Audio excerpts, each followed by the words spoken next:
All these other rights that I found was by the Universal Declaration of Human Rights, the UDHR, and that's the most translated document in the world, so everybody wants to know about these rights. It was done in the United Nations in 1948.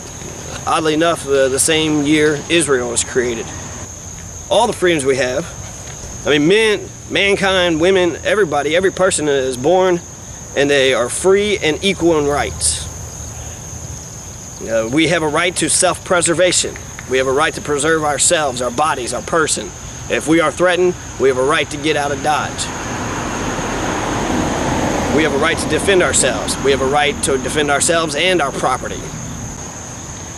We have civil and political rights, right to life, liberty, freedom of expression, equality before the law, cultural, economic, and social rights. We have the right to participate in culture, the right to food, the right to water, the right to work, the right to education. Nobody shall be held in bondage. There is no slavery in all the world. That's a universal right. Every human desires freedom. There's no torture, there's no cruel, there is no inhumane or degrading treatment. Everyone's got to be recognized as a person underneath the law. We have freedom of movement and residence within the borders of each state. Everyone has a right to leave any country, including their own, and return to that country. Everyone's got a right to nationality. We have a right to marry. Any adult is allowed to marry whomever they choose.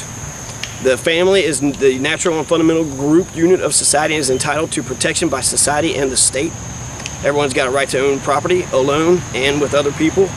Everyone's got a right to be presumed innocent until proven guilty.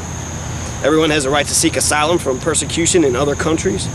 Everyone has a right to freedom of thought, conscience, and religion.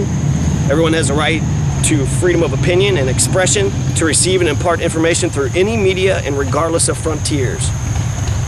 Everyone has a right to peacefully assemble in association, but they aren't compelled to associate with anyone. So hermits are protected. You ain't got to say nothing. If you do no harm to society, that itself is a service. You're neutral. You're not hurting us. Everyone's got a right to vote. Everyone has a right to Social Security. Everyone has a right to form and join trade. Everyone has a right to join a union for the protection of their rights, to make sure they're getting plenty of benefits, making sure that they get just compensation. If they work full-time, then they ought to be able to pay for a basic standard of life. And that's not true for a lot of people.